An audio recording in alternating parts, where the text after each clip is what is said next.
என்கிட்ட ஒரு ஜாதகம் வந்தது.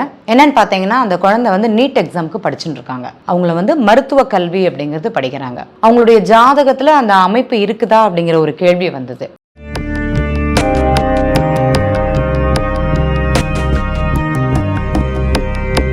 வணக்கம், என் பெயர் உமா வெங்கட். நான் ஒரு அக்ஷய லக்ன பத்ததி ஜோதிடர். அவங்களுடைய லக்னம், பிறந்த லக்னம் அப்படிங்கிறது மிதுன லக்னம். இப்போ அக்ஷய லக்னம் அவங்களுக்கு சிம்ம லக்னமாக இருக்குது. இப்போதான் இந்த லக்னம் அப்படிங்கிறதே ஆரம்பிச்சிருக்கு.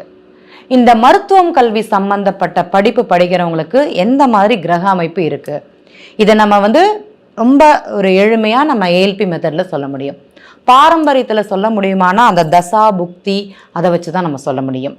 ஆனால் நம்ம ஏஎல்பி மெத்தடில் இந்த லக்னம் இந்து சார்ந்த கல்விகள் அப்படிங்கிறது பலன் கொடுக்கும் அப்படிங்கிறத சொல்ல முடியும். இப்போ அவங்க வந்தாங்க, என் பொண்ணு நீட் எக்ஸாம் பாஸ் ஆவாங்களா, ட்ரை பண்ணிட்டு இருக்காங்க, படிப்பாங்களா அப்படிங்கிற ஒரு கேள்வி. அடுத்த நெக்ஸ்ட் லெவல் அவங்க சீட் கிடச்சிருமா அப்படிங்கிற ஒரு கேள்வி இருந்தது. இப்போ அவங்களுக்கு வயது 18. அவங்களுடைய லக்னம் அப்படிங்கிறது, பிறந்த லக்னம் அப்படிங்கிறது மிதுன லக்னம். இப்போ அக்ஷய லக்னம் அவங்களுக்கு சிம்ம லக்னம். இந்த கேதுவோட நட்சத்திரம் 2ஆம் பாதம் அப்படிங்கிறது போயின்னு இருக்குது. அவங்கள்ட்ட சொன்னோம், இப்போது இந்த கல்விக்குண்டான அமைப்பு அப்படிங்கிறது ரொம்ப நல்லா இருக்குது. அதை விட கோச்சார கிரகங்கள் உங்களுக்கு ரொம்ப எளிமையாக உங்களுக்கு பலன் கொடுக்கறது அப்படிங்கிறதான் சொல்ல முடியும். என்ன அப்படின்னா, இப்போ ஜாதகம் தெரிந்தவர்களுக்கு, ஜோதிடம் எனக்கு தெரிஞ்சவங்களுக்கு ஜஸ்ட் இந்த லக்னத்தை வைத்தே நம்ம சொல்ல முடியுமானா சொல்ல முடியும். உங்களுடைய பிறந்த கால கிரகம் அப்படிங்கிறது படிப்பை தரக்கூடியது 2ஆம் பாவகம். 2ஆம் பாவகம் எப்படி இருக்குன்னா நல்லா இருக்குது. நம்ம பொதுவாகவே கல்விக்கு அப்படிங்கிறது 2ஆம் பாவகம் பார்ப்போம். 2ஆம் பாவக அதிபதின்னு சொல்லக்கூடிய கிரகம் 6ஆம் இடத்துல போய் உட்காந்துருக்கு. அதே மாதிரி 6ஆம் அதிபதின்னு சொல்லக்கூடிய கிரகம் 12ஆம் இடத்துல. அப்போ இந்த சனி பகவானோட பார்வை அப்படிங்கிறது 2ஆம் இடத்துக்கு விழும்போது இந்த ஜாதகிக்கு மருத்துவம் சம்பந்தப்பட்ட கல்வி அப்படிங்கிறது வரணும் அப்படிங்கிறது விதி. இப்போ நான் சொன்னது ஏஎல்பி லக்னம், சிம்ம லக்னம். அங்கே மகம் நட்சத்திரம் 2ஆம் பாதம். மகம் நட்சத்திரம் 1ஆம் பாதத்துலேயே அவங்க எழுதியிருப்பாங்க, ஆனால் அவங்களுக்கு கிடச்சிருக்காது அப்படிங்கிறது சொன்னோம். ஆமாம் மேடம், போன வருஷமே என் பொண்ணு எக்ஸாம் எழுதுனா, ஆனால் அது கிடைக்கல அப்படின்னாங்க. இப்போ மகம் நட்சத்திரம் 2ஆம் பாதத்தில் அவங்களுக்கு வாய்ப்பு இருக்குது, நல்லா ட்ரை பண்ண சொல்லுங்கள் அப்படின்னு. என்ன அப்படின்னா, நைட் நேரம் நிறைய படிக்க சொல்லுங்கள். இரவு நேரத்தில் அவங்க படிப்பதுங்கிறது அவங்கள கல்விக்கு பலம் கொடுக்கக்கூடியது. அவங்க சொன்னவொன்னே, ஆமாம் என் பொண்ணு நைட்டில் தான் படிக்கிறா அப்படின்னாங்க. சொல்ல முடியுமானா சொல்ல முடியும். அவங்களுடைய கல்வி முறை அப்படிங்கிறது நல்லா இருக்குது. ரொம்ப ஸ்பீடான பொண்ணு, நினைத்ததை சாதிக்கக்கூடிய தன்மை அந்த குழந்தைக்கு இருக்குது. கண்டிப்பாக படிப்பாங்க. அதுவும் அவங்க டெக்னிக்கல், அதாவது இந்த சர்ஜரி சம்மந்தப்பட்ட படிப்பு அப்படிங்கிறது அவங்களுக்கு ரொம்ப நல்லா கை கொடுக்கும் அப்படிங்கிறத சொன்னேன். இப்போ கோச்சார கிரகங்களை வச்சு பார்த்தாலும் அருமையான பலன் அப்படிங்கிறது நம்ம அக்ஷய லக்ன பத்ததியில் எடுக்க முடியும். அந்த லக்னத்திற்கு 6ஆம் அதிபதியும் 8ஆம் அதிபதியும் தொடர்பு அந்த ஜாதகருக்கு இருக்குதான்னா இருக்குது. அவ்வளோ அழகாக இருக்குது.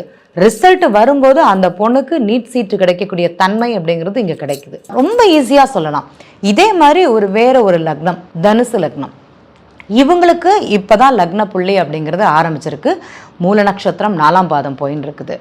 இப்போ இவங்களுக்கு இந்த மருத்துவம் சம்பந்தப்பட்ட கல்வி கை கொடுக்குமானா ரொம்ப அழகாக கை கொடுக்கும். எப்படி அதை சொல்ல முடியும்னா முடியும். இவங்களுடைய நட்சத்திர புள்ளிகள் அப்படிங்கிறது இவங்களுக்கு ரொம்ப அழகாக கை கொடுக்குது. இது அவங்களுக்கு நல்லா இருக்குமானா சூப்பராக இருக்கும். அவங்கள்ட்ட சொன்னோம், பொண்ணு படிக்கும்போதே தூங்குறதுன்னு நினைக்கிறேன், கொஞ்சம் படிக்கும்போது நடந்துட்டு படிக்க சொல்லுங்கள் அப்படின்னு. ஆமாம், என் பொண்ணு படிக்கும்போது தூங்கிட்டு தான் படிக்கிறா அப்படின்னாங்க. நடந்துகிட்டே படிக்க சொல்லுங்கள், அவங்களால படிக்க முடியும். அவங்க உள்ளூர் படிக்கிறத விட வெளிநாட்டுக்கு போய் படிக்கணுங்கிற எண்ணம் தான் அவங்களுக்கு ஜாஸ்தியாக இருக்குன்னு சொன்னோம். ஆமாங்க, அவள் உள்ளூரில் இல்லை வெளியூரில் தான் படிக்கணும், அதுவும் வெளிநாட்டில் தான் படிக்கணும்னு ஆசைப்பட்றாங்க அப்படின்னாங்க. ஆமாங்க, அப்படி தான் அந்த ஜாதக அமைப்பு இருக்குது.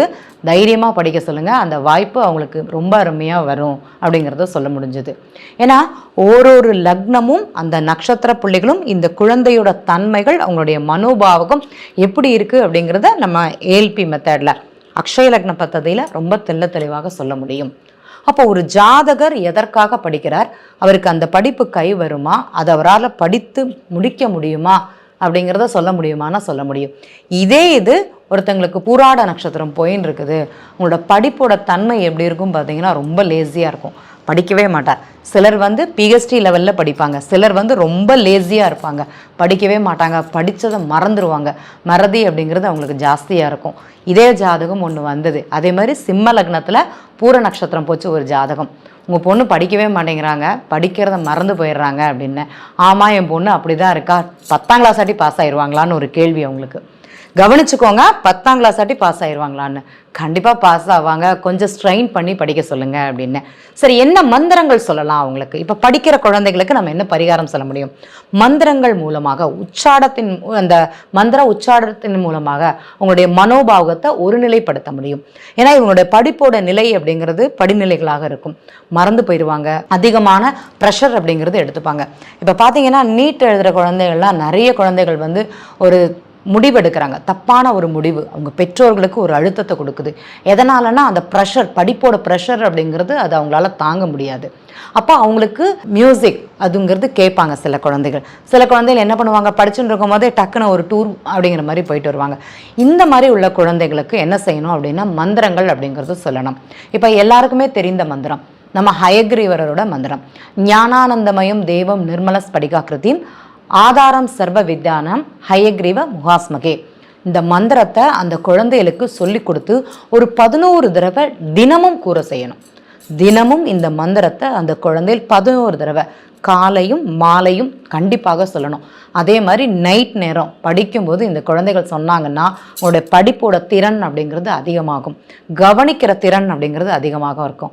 ஏன்னா படிப்புங்கிறது இவங்களுக்கு கொஞ்சம் ஒரு ப்ரெஷராக இருந்தாலும் இந்த மந்திரம் சொல்ல சொல்ல சொல்ல சொல்ல அவங்களுக்கு மனமும் லைக்கும், அந்த மனமும் படித்ததை அப்படியே உள்கொள்ளும். ரொம்ப ஒரு சிறப்பான மந்திரம் ஹயக்ரீவரோட மந்திரம், ஞானானந்தமயம் தேவம் நிர்மலா ஸ்படிகாக்கிருதிம் ஆதாரம் சர்வ வித்யானாம் ஹயக்ரீவ முகாஸ்பகே. நீங்கள் யூடியூப்பில் பார்த்தாலும் போதும், ஹயக்ரீவர் மந்திரம் அப்படிங்கிறத பார்த்தா போதும். 4 வரி மந்திரம். உங்கள் குழந்தைகளுக்கு நீட் படிக்கிறவங்களுக்கு, 10ஆம் கிளாஸ் படிக்கிறவங்களுக்கு, +2 படிக்கிறவங்களுக்கு இந்த குழந்தைகளோட மந்திரம் அப்படிங்கிறது சொல்லுங்கள். அதே மாதிரி அவங்க கையில் எப்போதுமே ஏலக்காய் இருக்கிற மாதிரி பார்த்துக்கோங்க. ஒரு 3 ஏலக்காவது அவங்க கையில் இருக்கணும் எப்போதுமே அப்படிங்கிறத சொல்லிக்கிறேன். அதே மாதிரி ஏலக்காய் மாலை கட்டி கோர்த்து அதை போட முடிஞ்சதுன்னா ஹயக்ரீவர் கோவிலில் போய் போட்டுட்டு வாங்க, ரொம்ப சிறந்த பலனை கொடுக்கும். சிலர் வந்து கொண்டக்கடலை மாலை போடுவாங்க, அதுவும் நல்ல பலனை கொடுக்கும். தக்ஷணாமூர்த்திக்கு கொண்டக்கடலை மாலை அப்படிங்கிறது போடணும். நம்ம எல்லாருக்குமே தெரிந்தது, குரு பிரம்மா குரு விஷ்ணு குரு தேவோ மகேஸ்வரகா குரு சாக்ஷாத் பரபிரம்மம் தஸ்மை ஸ்ரீ குருவே நமக. இந்த மந்திரத்தை அந்த குழந்தைகளுக்கு அதிகமாக சொல்லி கொடுங்க. இதை அவங்க கேட்க மாட்டேங்கிறாங்க, கேட்குற மனப்பான்மையில் இல்லை, உங்கள் ஃபோன் ரிங்டோனில் வச்சுக்கோங்க, அந்த குழந்தைகளோட ரிங்டோனில் இந்த மந்திரத்தை வச்சுக்கோங்க. ஹயக்ரீவரோட ஃபோட்டோவை வாங்கி அந்த குழந்தைகள் பார்க்குற இடத்துல அப்படிங்கிறது வைங்க. கண்டிப்பாக இந்த குழந்தைகளுக்கு ஞாபக சக்தியும் அதிக ஒரு திடத்தன்மை, மனம் வந்து இதை செஞ்சு தான் தீரணுங்கிற ஒரு தன்மை வந்து இந்த குழந்தைகளுக்கு கண்டிப்பாக ஏற்படும் அப்படிங்கிறத சொல்லிக்கிறேன். ஒரு ஜாதகர் கேட்டு வந்தாங்க, எனக்கு வீடு வாங்கக்கூடிய யோகம் இருக்குதா அப்படிங்கிறது. எல்லாருக்குமே அந்த கேள்விகள் அப்படிங்கிறது இருக்கும். வீடு வாங்கக்கூடிய யோகம் யாருக்கு தான் இல்லாதது, எனக்கு அந்த பாக்கியம் எப்போ கிடைக்கும் அப்படிங்கிறதா ஒரு கேள்வி. சிலருக்கு வந்து இந்த பூர்வீக வீடு அப்படிங்கிறது சிலருக்கு இருக்கும், அம்மாவோட வீடு பையனுக்கு இருக்கும், அதனால அவங்களுக்கு அந்த கேள்வி இருக்காது. ஆனாலுமே அந்த 2ஆம் தர இன்னொரு வீடு வாங்கணும், இன்னொரு வீடுங்கிறது அவங்க ஃப்ளாட்டாக வாங்கணுங்கிற தன்மை இருக்கும், எனக்கு ஒரு ஃப்ளாட் வாங்கணும் அப்படிங்கிறது. அப்போ அவங்களுக்கு அந்த கேள்வி இருக்குமானா இருக்கும். எந்த காலகட்டத்தில் அது நடக்கும் அப்படிங்கிறது தான் அவங்களுக்கு கேள்வியாக இருக்கும். எந்த காலகட்டத்தில் அது நடக்கும் அப்படிங்கிறது அவங்க ஜாதகத்தை வச்சு சொல்ல முடியும்.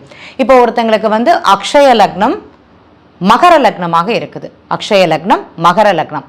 அப்போ இவங்களுக்கு இந்த வீடு மனை பாக்கியம் இருக்குதா அப்படின்னா கண்டிப்பாக இருக்குது. எப்போ ஆரம்பிக்கும் அப்படின்னா அந்த அவிட்ட நட்சத்திரம் சம்பந்தப்பட்ட காலங்களில் அம்மா மூலமாகவே வீடு வாங்கக்கூடிய யோகம் அப்படிங்கிறது அவங்களுக்கு இருக்குது. அவிட்ட நட்சத்திரம் 1ஆம் பாதம் 2ஆம் பாதம் இந்த ஜாதகருக்கு வீடு வாங்கக்கூடிய ஒரு யோகம் ரொம்ப சிறந்த யோகம்.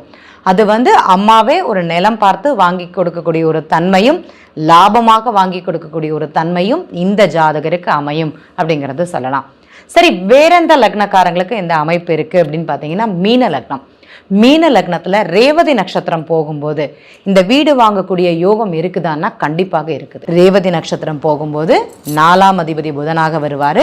வீட்டோட அமைப்பு அப்படிங்கிறது ஜாதகரை தேடி வரும். முதல்ல நான் சொன்னேன், அம்மாவோட வீடு இருக்கும் இவங்களுக்கு. ஆனாலும் தனிப்பட்ட ஒரு முறையில் வீடு வாங்கணும்னு எண்ணம் இருந்ததுன்னா அவங்க ஃப்ளாட்டாக வாங்கணும்னு நினைப்பாங்க. அதுவும் இவங்களுக்கு வாங்கக்கூடிய வீடுங்கிறது இந்த கார்னர் சைட் ஃப்ளாட்டுன்னு சொல்லுவோம். அந்த மாதிரி அமைப்பு அப்படிங்கிறது தான் இவங்களுக்கு அமையும். நிறைய ஜாதகங்கள் அப்படிங்கிறது அக்ஷய லக்ன பத்ததியில் பார்த்துருக்கோம், சொல்லியிருக்கோம். அவங்களோட வீட்டோட அமைப்பு அப்படி தான் இருக்கும். அதை விட சிறப்பு அவங்க வீட்டுக்கு பக்கத்தில் என்ன இருக்கும், யார் இருப்பாங்க அப்படிங்கிறதையும் தெளிவாக அவங்களுக்கு சொல்லியிருப்போம். கண்டிப்பாக அது நடந்திருக்கு. அதே மாதிரி இன்னொரு லக்னம் என்னன்னு பார்த்தீங்கன்னா ரிஷப லக்னம். ரிஷப லக்னக்காரங்க அந்த லக்னம் மாற்றம் அடைந்த உடனே வீடு வாங்கணுங்கிற எண்ணம் தான் அதிகமாகவே இருக்கும். வாங்கலாமா அப்படின்னா கண்டிப்பாக வாங்கலாம். அதற்குண்டான அமைப்பு இருக்குதான அமைப்பு இருக்குது, தாராளமாக வாங்கலாம் அப்படிங்கிறது சொல்லுவோம். அதுக்கு எந்த காலகட்டத்தில் வாங்கலாம் அப்படிங்கிறது தான் கேள்வி. இந்த ரிஷப லக்னம் கார்த்திகை நட்சத்திரம் 2ஆம் பாதத்தில் அமைப்புங்கிறது கொஞ்சம் கம்மியாக இருக்கும். கார்த்திகை 3 கார்த்திகை 4 ரொம்ப சிறப்பாக இருக்கும் அவங்களுக்கு வீட்டோட அமைப்பு. அவங்க வீடு எப்படி இருக்கும்னா ரொம்ப பிரம்மாண்டமாக இருக்கணும்னு நினைப்பாங்க. யாருமே அமையாத மாதிரி கொஞ்சம் ரிச்சாக கொஞ்சம் ஒயிட் அண்ட் ஒயிட் போட்டுண்டு, இல்லைன்னா அவ்வளோ நான் வாங்குற வீடுங்கிறது அடுத்தவங்க வீடை விட கொஞ்சம் மேலாக பார்க்கும் கண்ணை பறிக்கும் அளவு ஒரு பிரம்மாண்டமாக இருக்கக்கூடிய ஒரு அமைப்பாக இந்த ஜாதகருக்கு இந்த வீடு வாங்கக்கூடிய அமைப்பு அப்படிங்கிறது ஏற்படும். அதற்குண்டான முயற்சிகள் எந்த காலகட்டத்தில் ஏற்படும், எப்போ அதை வாங்க முயற்சி பண்ணுவாங்க, எப்போ வாங்கி முடிப்பாங்க. நீங்கள் நண்பர்கள் இப்போ ஏதாட்டி வீடு வாங்கிறீங்கன்னா இந்த நட்சத்திர புள்ளிகள்லாம் உங்களுக்கு சம்மந்தப்படுதான் நீங்கள் செக் பண்ணி பாருங்கள், கண்டிப்பாக சம்மந்தப்படும். இந்த ரிஷப லக்னம் கார்த்திகை நட்சத்திரம் பாதம் போகும்போது வீட்டோட அமைப்பு ரொம்ப சூப்பராக இருக்கும். தாராளமாக நீங்கள் வீடு வாங்கக்கூடிய யோகம் உங்களுக்கு இருக்குது. என்னங்க எனக்கு வீட்டில் பிரச்சனை அதிகமாகவே இருக்குது, வீட்டோட அமைப்புங்கிறது இல்லவே இல்லை அப்படிங்கிற ஒரு கேள்வி வரும். ஏன்னு பார்த்தீங்கன்னா உங்களுக்கு பழைய வீடா புதிய வீடான்னு ஒரு அமைப்பு இருக்கும். இந்த தனுசு லக்னம் போகும்போது இந்த கேள்வி எல்லாருக்குமே வரும், நான் புது வீடு வாங்கலாமா பழைய வீடு வாங்கலாமான்னு. ஏன்னா புது வீடு வரும், ஆனால் வாங்கக்கூடிய தன்மை அப்படிங்கிறது இருக்காது. பழைய வீடு முன்னாடி நிற்கும். இவங்க என்ன பண்ணுவாங்க, புது வீட்டோட அமைப்பு அப்படிங்கிற ஒரு தன்மையில தான் இருப்பாங்க. அப்போ நீங்கள் சொல்லலாம் இந்த காலகட்டத்தில் உங்களுக்கு பழைய வீட்டிற்குண்டான யோகம் அப்படிங்கிறது இருக்குது. அந்த மாதிரி வீடோ நிலமோ பூர்வீக நிலம் ஏதாட்டி இருக்கும், பழைய வீடுங்கிறது இருக்கும். அந்த ஒரு அமைப்பு இருந்ததுன்னா பாருங்கள் உங்களுக்கு நல்லா இருக்கும்னு சொல்லுவோம். கண்டிப்பாக அவங்களுக்கு அந்த அமைப்பு அப்படிங்கிறது இருக்கும். அதை மாற்றிட்டு அவங்களுக்கு புதிய வீடு வாங்கக்கூடிய ஒரு யோகமும் அவங்க கையில் கண்டிப்பாக வரும் அப்படிங்கிறது சொல்லலாம். அப்போ ஒரு ஜாதகத்தில் வீடு வாங்கக்கூடிய காலங்கள் சொல்ல முடியுமானா கண்டிப்பாக சொல்ல முடியும். அது எப்படி இருக்கும், அந்த வீட்டோட தன்மைகள் எப்படி இருக்கணும், யார் மூலமாக வாங்குவாங்க, எந்த இடத்துல வாங்குவாங்க. சிலர் கேட்பீங்கல்ல எங்களோட வீட்டோட திசை கிழக்கா மேற்கா வடக்கா தெற்கா அப்படின்ட்டு. இப்போ இந்த கடக லக்னம் போச்சு அப்படின்னா ஒருத்தவங்களோட வீட்டோட அமைப்பு அப்படிங்கிறது வடக்கு பாகத்தில் இருக்கும். அவங்களுடைய நிலம் அப்படிங்கிறது வடக்கு மனை பார்த்த நிலமாகத்தான் இருக்கும். அவங்க அப்படி தான் வாங்குவாங்க. அதுவும் ரொம்ப பெருசு, அதுவும் இந்த ரயில்வே கிராஸு எலக்ட்ரிக் அது பக்கத்தில் தான் அவங்களோட வீட்டோட அமைப்புன்னு இருக்கும். அதை விட சிறப்பு அவங்களுக்கு வீட்டுக்கு பக்கத்தில் ஏதாட்டி ஒரு ஸ்கூல் இருக்கும், ஆஃபீஸ் இருக்கும், அதே மாதிரி கோவில் சம்மந்தப்பட்ட இடங்கள் அப்படிங்கிறது அங்கே சம்மந்தப்படும். இது நடந்திருக்கானா இது நடந்திருக்கு. ரிலேட்டடாக வீடு வாங்கினவங்களோட தன்மைகள் அப்படிங்கிறது அப்படி தான் இருக்கும். எந்தெந்த வீடு எந்த மாதிரி மனை அமைப்பு இது எனக்கு வாக்கா இருக்குமான்னு சொல்ல முடியுமானா சொல்ல முடியும் நம்முடைய அக்ஷய லக்ன பத்ததி முறையில் அப்படிங்கிறது சொல்லலாம். இந்த வீடு வாங்கலை, வீடு அமைப்பு கொஞ்சம் தட்டியே போகுது, எனக்கு மனசுக்கு பிடிச்ச வீடு எதுன்னு எனக்கு கரெக்டாக செலெக்ஷன் பண்ண முடியல அப்படிங்கிற ஒரு கேள்வி எல்லாருக்குமே இருக்கும். இந்த கேள்விக்கு விடை என்ன அப்படின்னா நீங்கள் உங்கள் ஊருக்கோ உங்கள் வீட்டுக்கு பக்கத்தில் ஒரு முருகன் கோவில் இருக்குது, இல்லை அப்படின்னா நீங்கள் இந்த முதல்ல சொன்னேன் நான் திருச்செந்தூர் முருகன், பழனி 6 படை வீடுகளில் ஒரு கோவில் அப்படிங்கிறது தரிசனம் பண்ணிட்டு வாங்க. வீட்டோட அமைப்பு உங்களுக்கு நல்லாவே இருக்கும். பழனி கோவிலுக்கு போயிட்டு வாங்க, படியேறி போயிட்டு வாங்க. படியேறி போயிட்டு வரும்போது சிலர் விஞ்சில் போவாங்க, வயசானவங்க படியேறி போய் தரிசனம் பண்ணிட்டு வாங்க. உங்களுக்கு வீட்டோட அமைப்பு அப்படிங்கிறது ரொம்ப எளிமையாக உங்களுக்கு கண்ணில் காமிச்சது கொடுப்பார் அந்த முருகர். ஏன்னா அவர் வீட்டை விட்டு ஓடி போய் எங்கே போய் உட்காந்தாருன்னா பழனி மலையில் தான் உட்காந்தாரு. அப்போ உங்களுக்கு யாருக்கு வீடு வாங்கணும் எண்ணம் இருக்கோ அந்த பழனி முருகரை போய் தரிசனம் செய்து விட்டு வாருங்கள். வீட்டோட அமைப்புங்கிறது உங்களுக்கு கண் முன்னாடி கண்டிப்பாக காமித்து தரும் அப்படிங்கிறத சொல்லலாம். நன்றி.